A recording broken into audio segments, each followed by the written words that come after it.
Hello everyone! Last time in the Developer Diaries, we outlined what World of Warships will be like and how studying real ships helps us create the game. We didn't tell you much about the different warship types, so now it's time to take a closer look at them. Today, we will talk about destroyers, cruisers, and battleships. Full speed ahead!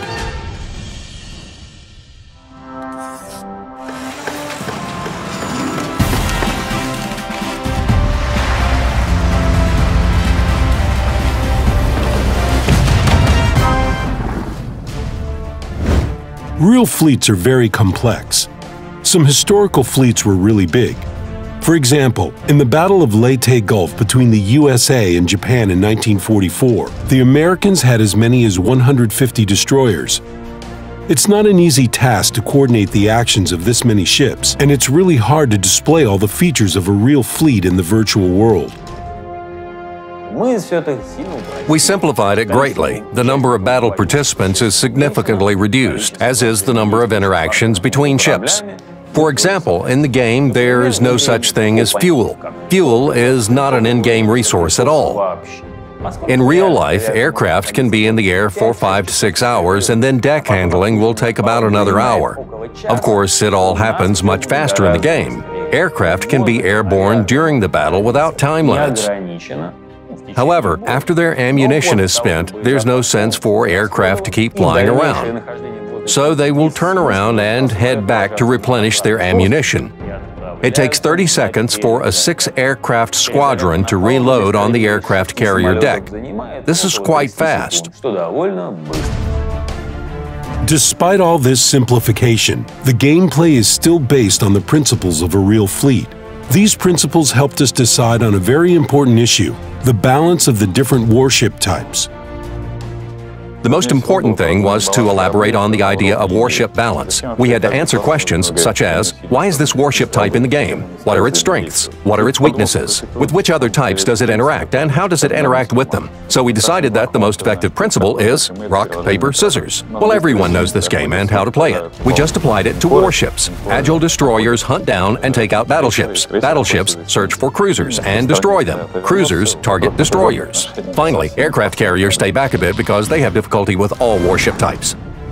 Of course, this principle was used for a reason. It works on the basis of the particular features of each warship type, inherited from their real-life counterparts. But first, let's take a look at each warship type. We'll start with destroyers. New players must know about the different ships. Destroyers are the fastest warships in the game. Historically, destroyers were always very maneuverable and fast, carrying deadly torpedoes that pose a threat to any warship type. And that's how it's implemented in the game. The Japanese Fuboki class destroyer was armed with the main battery of 127mm guns and 3 triple torpedo tubes that were armed with 610mm Type 90 torpedoes. By 1945, the more advanced torpedo type was in use, the Type 93 Long Lance oxygen torpedo. Bear in mind that one torpedo has 400 kilograms of explosives. It can cause irreparable damage to any ship hit below the waterline. 4 torpedo hits can destroy anything that moves in our game. Destroyers are also equipped with something that makes them unique, a smoke screen. A wisely used smoke screen will provide your fleet with an advantage over the enemy fleet. On the other hand, the improper use of a smoke screen will blind your fleet, giving the advantage to your enemy. That's why experienced players choose destroyers only when they know what they want to do, how they want to do it, and when they're ready to take the risk. When there is no opportunity to be cunning or maneuver, the huge firepower of the battleships will help you out. Battleships, as a type, are the heaviest gunships. They can sink anything that floats or demolish anything on the coast that their artillery guns can reach. Considering their firing range, the famous Yamata had the firing range up to 42 kilometers. Battleships could strike back well until aircraft carriers with a greater firing range appeared. Additionally, battleships were the best protected against all types of armament, from shells to bombs and torpedoes, against everything that was invented at that time at least. Rockets weren't used against battleships because rockets were too weak against them. The weakness of the battleships is their relatively low maneuverability. Why is it relatively low? Well, for example, Yamata, its turning radius is just 1 kilometer. That's a good response time. Few destroyers could compete with Yamata in this. But of course, they were designed to be fast, not maneuverable. In the game, Yamata has its historical armor. This is up to 500 millimeters of front turret armor and 400 millimeters of side armor. Yamata carried the heaviest gun in the battleship type. It fired a 460 millimeter armor-piercing shell that weighed 1.5 tons and had a firing range of 42 kilometers. Speed, 27 knots. In reality, the firing range was around 18 kilometers. This is an effective firing range. The hit ratio was around 3%. This was considered good. Our game is more compact, so the hit ratio will be higher.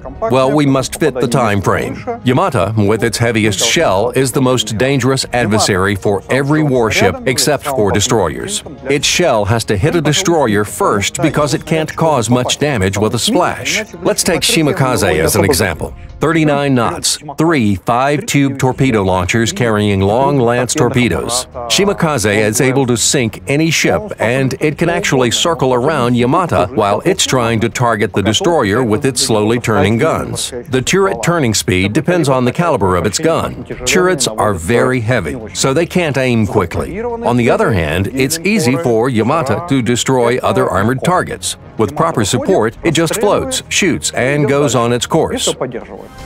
Problems in World of Warships are solved not only with the help of the main armaments. Cruisers, which can carry various armaments, are testament to this fact.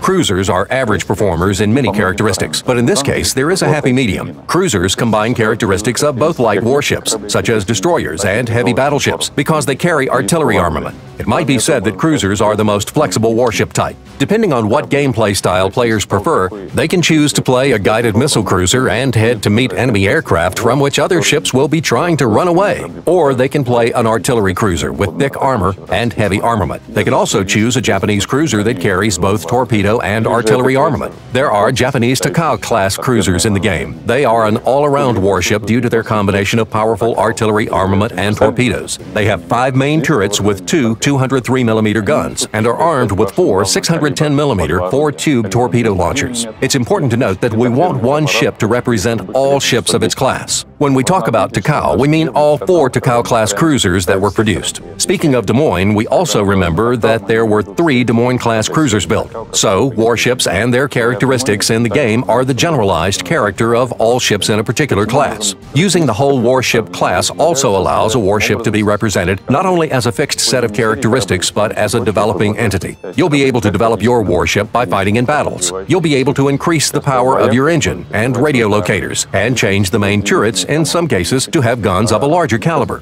Upgrading is very important for cruisers because you can change the specialization of your cruiser by changing its modules. For example, you can change it from an artillery cruiser to a guided missile cruiser, or from a torpedo cruiser to an artillery one. Of course, this option isn't available for all warships, just for those that could be modified in real life. National peculiarities also add to the diversity of the cruisers. For example, Japanese torpedoes had a greater range, so their range in the game is higher than of other torpedoes. American warships, in their turn, had better armor protection and radar armament. All this will be implemented in the game. Players will be able to mount new modules and manage their warships the way they like.